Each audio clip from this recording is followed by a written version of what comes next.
Vous imaginez que vous faites appeler pays minier ou pays d'exploitation de l'or. Le pays n'a pas un seul gramme d'or en termes de réserve. Aujourd'hui, nous y sommes.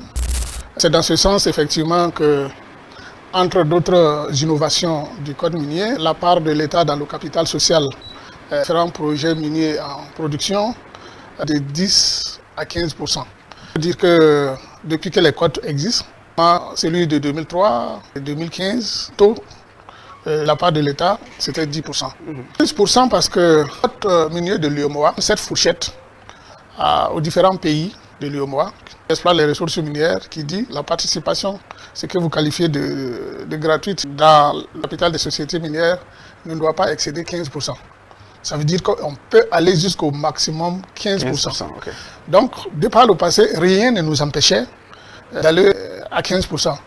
Mais certainement, avec l'influence des sociétés minières, on est toujours resté à 10%, ce qui constituait des pertes de recettes de l'État. Aujourd'hui, nous sommes allés jusqu'au plafond, conformément aux dispositions du Code de l'UEMOA, ce qui nous permet d'engager beaucoup plus de recettes au profit de l'État.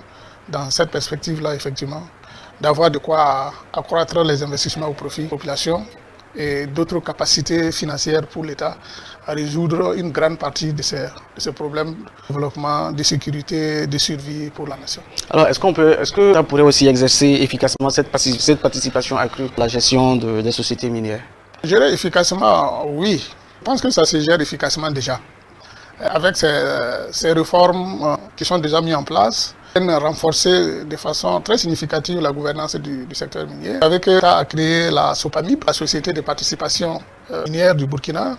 Cette structure d'ailleurs qui est au premier plan pour construire cette souveraineté économique et qui a pour mission, entre autres, de gérer tout ce qui est actifs miniers de l'État, de gérer tout ce qui est participation de l'État dans les sociétés minières. Et justement, à travers ça, les citoyens vont avoir beaucoup plus de transparence dans la gestion de ces ressources minières. Donc l'efficacité, nous n'en doutons pas du tout, au regard de ce qui existe déjà comme réforme et de la pratique que nous sommes en train de constater en matière d'amélioration de la gouvernance de notre secteur minier. D'accord. En termes de réserve nationale d'or et de stratégie nationale, alors quelle est la finalité de la création d'une réserve d'or?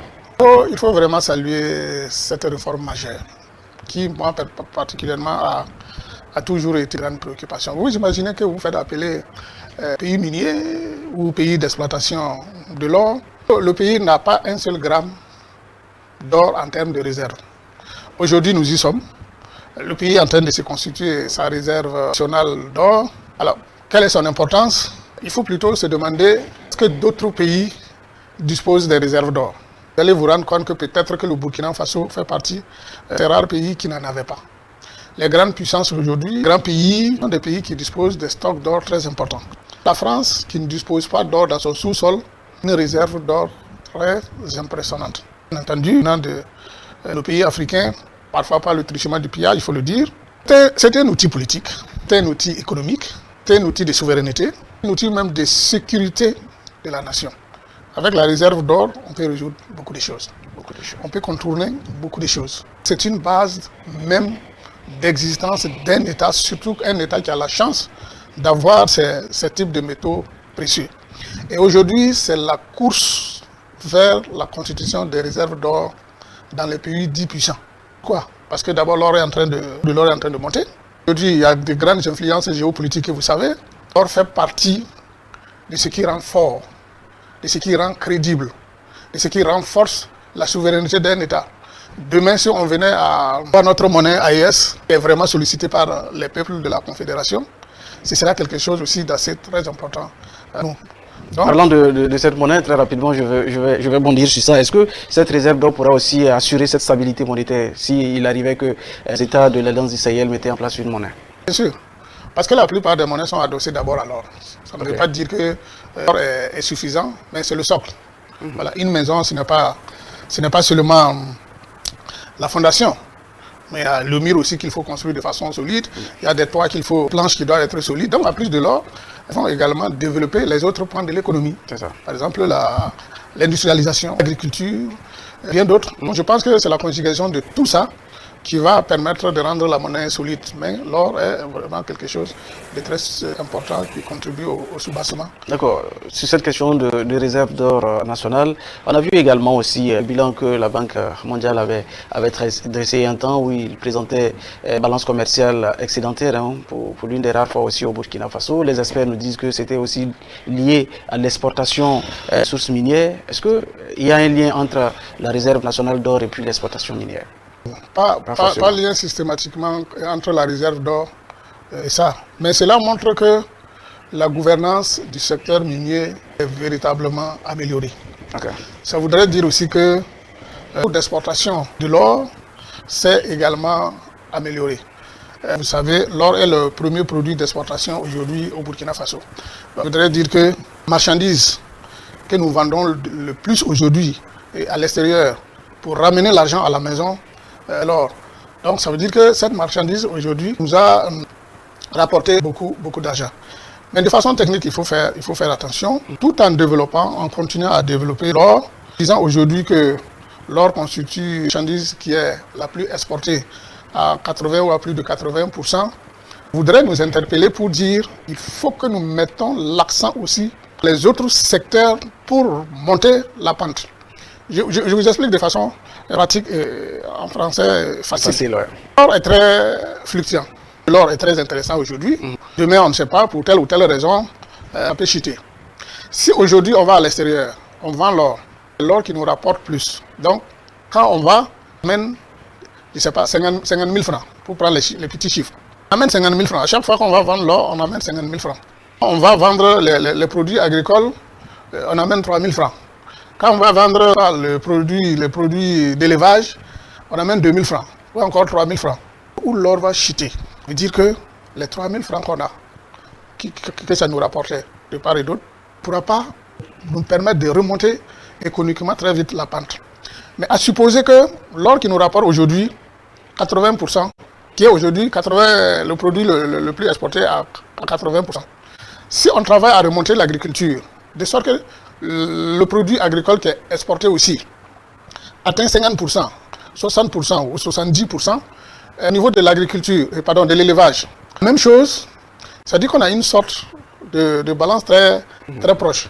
Donc, en même temps qu'on ramène 50 000 francs pour l'or, on ramène peut-être 47 000, 38 000 pour l'agriculture, on ramène également 35 000 ou même 45 000 encore pour l'élevage, même si l'or venait à chuter de façon brusque, étant donné que les autres secteurs économiques sont aussi des piliers. Sont également sous les piliers.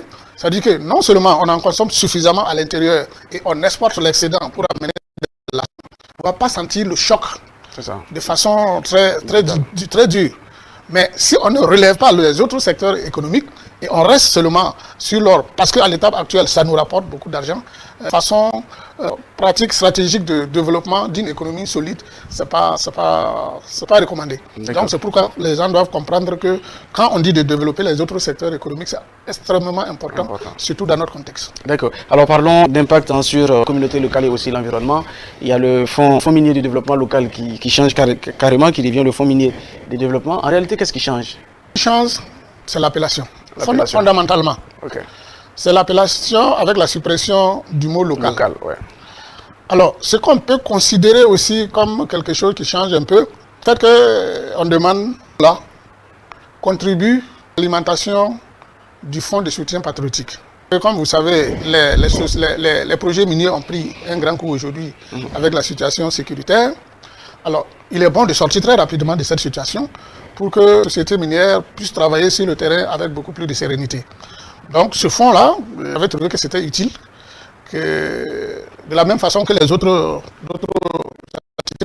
que ce fonds-là également contribue à alimenter pour donner plus de moyens à l'État et de pouvoir lutter efficacement contre le terrorisme. Donc il y a un élément qu'on peut ajouter comme changement. En même temps, les sociétés semi-mécanisées ne contribuaient pas à l'alimentation du fonds minier, qui rentre maintenant. Les acteurs qui doivent contribuer à l'alimentation de ce fonds, donc les sociétés minières en production lui-même et les sociétés d'exploitation des substances semi-mécanisées. Donc, qui ajoutent au niveau de la gouvernance, disons, de la gestion de ce fonds. Alors, et autre caractéristique, c'est la participation. Pour qu'on s'assure que les projets qui sont mis en œuvre par ces populations qui répondent à l'évolution du moment. Génération qui vont venir pour les projets durables de 3 ans. Après, c'est pas qu'on a investi des milliards ici. Donc, le gouvernement a jugé utile d'avoir eu sur ces projets-là qui émanent de la communauté depuis les collectivités. Et ces projets vont désormais suivre un circuit jusqu'en conseil s'approprie les différents projets de développement, s'assurer que ça cadre avec la vision de développement endogène, la vision de développement durable, prenant en compte les communautés, qu'on s'assure que ce sont des projets, des effets multiplicateurs qui vont générer des emplois pour les jeunes, qui vont appuyer les femmes. Donc, lorsque c'est bon et que c'est bien, bel et bien des projets structurants, on peut autoriser leur exécution et avec tous les moyens financiers et peut-être techniques qui s'en suivent. Alors que de par le passé, bon, c'est au niveau de la mairie seulement, sur des projets comme ça, issus des plans communaux de développement, fois le niveau de participation des communautés n'est pas éclairé, donc les projets aussi ne sont pas durables. On a vu aussi des chantiers abandonnés par des entreprises à qui on a confié le marché. Donc c'est pour régler toutes les insuffisances dans la gestion de ces revenus-là que le gouvernement a introduit effectivement des innovations dans le code minier. Alors donc je précise parce qu'on entend dire que le fonds minier a été supprimé, ça n'existe plus. L'argent du fonds minier ne reviendra plus aux collectivités.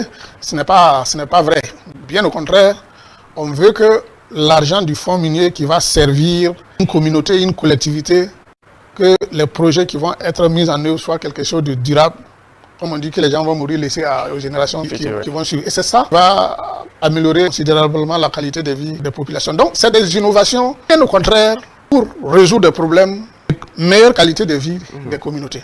D'accord. Alors, est-ce qu'il y a également cette interdiction aussi pour certains élus d'obtenir des titres miniers? Est-ce que pour vous, c'est une avancée ou c'est une mesure symbolique seulement? D'avoir quoi? D'avoir des titres miniers. Oui, dans le code minier de 2015, ça existait. Hein. Okay. Ça existait. On a reconduit ça au niveau du code de 2024. En fait, le souci, c'est lutter contre les conflits d'intérêts, les trafics d'influence et puis aussi la corruption. Je pense qu'on a ajouté, si je me rappelle bien, on a précisé que ce sont ceux qui sont en fonction. Alors, si vous êtes actuellement ministre dans un gouvernement, vous voulez un permis de recherche ou un permis d'exploitation d'une société minière, le code minier dit non, vous ne pouvez pas l'avoir. Peut-être plus tard, quand vous ne serez plus ministre, député également, vous ne pouvez pas. Si vous êtes maire, vous ne pouvez pas. Donc moi, ça me paraît logique. Ça. Voilà, parce que vous ne pouvez pas être ministre dans le gouvernement et puis c'est vous qui êtes propriétaire de société minière. Donc vous êtes sur le terrain en train de superviser des choses et vous appelez ici pour savoir si le dossier, si le conseil des ministres marche. La loi s'applique à vous. C'est pas juste. Ça. Donc je pense que tout le monde devrait applaudir ça, étant donné que ce sont des restrictions qui participent de la bonne gouvernance et la bonne gestion du secteur. C'est tout ça. Est-ce que le code aujourd'hui vient renforcer le contrôle de la commercialisation de l'or artisanal? Et ça a forcé vraiment le suivi et le contrôle du circuit de la commercialisation de l'or. Je pense que vous connaissez la SONASPE, la Société nationale des substances minières, qui est venue en remplacement de l'ANEMAS qui existait avant. L'agence s'occupait de ces questions-là. Alors, la SONASPE fait aujourd'hui un travail formidable sur cette question, circuit de la commercialisation, dans le sens que est chargé de racheter l'or de production artisanale, de faciliter également l'éducation, la sensibilisation des artisans miniers, que l'or de production artisanale ne sort plus hors du Burkina Faso pour être vendu. Déjà, les résultats obtenus par cette structure sont impressionnants. En termes de collecte de l'or provenant d'artisans miniers. Sur ce travail également, je pense qu'il faut féliciter les artisans miniers qui ont bien compris le bien fondé du fait que mieux vaut que l'or reste à la maison, parce que nous en avons besoin pour plusieurs raisons. La réserve nationale d'or dont nous parlions tantôt, on a en construction une raffinerie, une usine de raffinerie d'or. On a pas mal d'ambitions futures sur ces questions-là. Donc la SONASPE aujourd'hui fait très bien ce travail. En plus, il y a la BENAF, le bureau national qui est chargé de questions fraude à la commercialisation de l'or.